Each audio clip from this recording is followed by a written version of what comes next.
Bonjour à toi, cher spectateur. Aujourd'hui, nous allons parler d'une suite d'une comédie. Un truc qui est très à la mode en ce moment. Comment tuer son boss 2. Comment tuer son boss 2, c'est la même histoire que le premier. On retrouve Nick, Dale et Kurt qui essayent de monter leur propre boîte parce qu'ils ont tous les trois eu des boss horribles, donc ils vont monter leur propre boîte. Et en fait, ils vont chercher un investisseur qu'ils vont trouver. Mais cet investisseur va les duper. Et ils vont devoir trouver une certaine somme d'argent pour rembourser le prêt qu'ils avaient fait. Qui plus est, pour ça, ils vont décider de kidnapper le fils de l'investisseur en question. Voilà, ça c'est la base. Évidemment, encore une fois, c'est le début des emmerdes pour eux et ça va amener un paquet de conneries. Donc oui, Comment tuer son boss 2, c'est le nouveau film de Shawn Anders qu'on connaît pour... alors il a fait un film qui s'appelle Sex Ride, qui est complètement inconnu en France, mais surtout, il est connu pour avoir fait Miller, une famille en herbe. Les Miller, une famille en herbe, qui était une comédie un tantinet ringarde, mais plutôt sympathique en tant que telle. Résultat, qu'est-ce que ça donne Comment tuer son boss 2 ? Eh bien, c'est exactement la même chose que le premier, et c'est tout aussi bon. On a tendance souvent à reprocher aujourd'hui que les suites des comédies, il faut qu'elles soient complètement différentes pour marcher. Sauf que si c'était le cas, ça ne devrait pas être une suite, ça devrait être une autre comédie. C'est pour ça notamment que quand on regarde Very Bad Trip 2, beaucoup de gens ont été déçus. Alors que non, c'est Very Bad Trip 2, c'est la suite de Very Bad Trip, c'est exactement le même principe, mais dans un autre pays et avec un autre qui se marie. Et de ce point de vue-là, c'est très réussi, Very Bad Trip 2. C'est forcément un petit peu moins bien que le premier, mais c'est tout aussi bien. C'est exactement le même principe. Il y a juste l'effet de surprise en moins, c'est tout. Et là, c'est pareil dans Comment tuer son boss 2. On n'a pas vraiment d'effet de surprise, on se doute bien de comment ça va se passer. Mais pour autant, ça reste tout autant jouissif. C'est bien écrit par Shawn Anders et John Morris, qui bossent ensemble depuis le début. Ils ont tous les deux commencé sur Sex Ride. Ils ont commencé tous les deux en tant que co-réalisateurs et que scénaristes.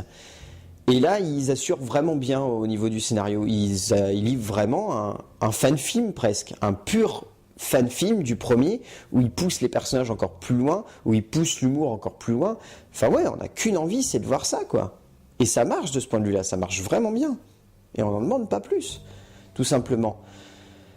Les personnages sont bien maîtrisés, le méchant principal et son fils sont vraiment jouissifs.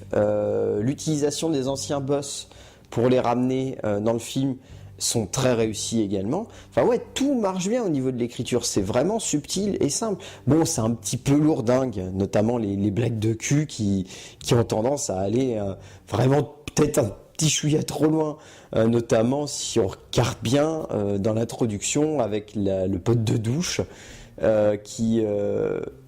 où la blague de la douche est vraiment débile et voire limite abusive.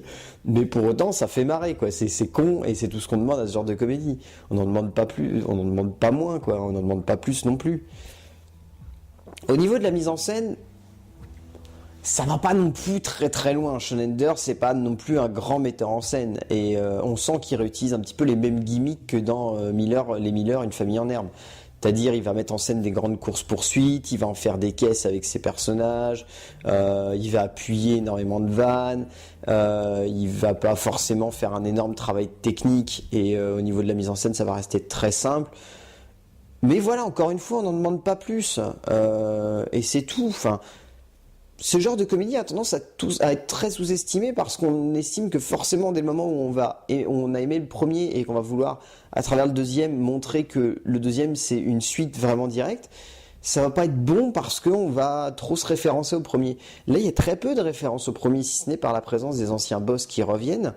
On a très peu de références au premier et de ce point de vue là c'est vraiment subtil et simple. Et après, oui, il y a des petites élégances qui sont bien faites, où notamment, je sais plus, à un moment, je crois que Dale fait une référence à un film Comment kidnapper son boss pour se moquer un petit peu du premier. Enfin voilà, c'est ce genre de petite subtilité qui fait la force de Comment tuer son boss 2, et on n'en demande pas plus. Voilà, après au niveau des acteurs, bon bah les acteurs, il n'y a pas grand-chose à dire. Jason Bateman dans le rôle de Nick, toujours aussi excellent. Très simple, très élégant, rien à en dire. Charlie Day, un espèce de pile électrique impossible d'arrêter, qui est vraiment jouissive. Jason Sudeikis, qui amène ce côté pervers et débile à souhait, qui est vraiment magique. Qu'est-ce qu'on a? On a Jamie Foxx qui revient dans le rôle de Nick Tamer. Quel nom? Qui est vraiment excellent. Une fois de plus. Et dans le rôle des méchants. Alors, dans le rôle des méchants, on a Christophe Valls dans le rôle principal, qui, qui a vraiment la gueule du méchant, quoi. C'est impossible de voir ce mec dans autre chose que le méchant. Déjà, dans le The Green Hornet, il était vraiment excellent dans le rôle de méchant. Là, il est pareil. On a également donc Chris Pine dans le rôle du fils, qui est plutôt bon, qui est simple. Voilà, il est bien. C'est très simple. Et oui, après, on a Jennifer Aniston et Kevin Spacey qui reviennent dans les deux rôles des boss. Vraiment pour des caméos, pas pour grand chose de plus. Quoique Jennifer Aniston amène son personnage à un cran au-dessus, et c'est vraiment intéressant quand même. Et oui, donc oui, Kevin Spacey, vraiment dans le clin d'œil, mais qui est bien. Enfin voilà. Donc ouais, Comment tuer son boss 2 de Shawn Enders, c'est la suite de Comment tuer son boss. Et ça le fait bien. Et on n'en demande pas plus. C'est tout. Enfin voilà. Donc ouais, c'est à voir pour se taper une bonne grosse barre et pour savourer un petit moment de comédie bien réussi, quoi. À plus.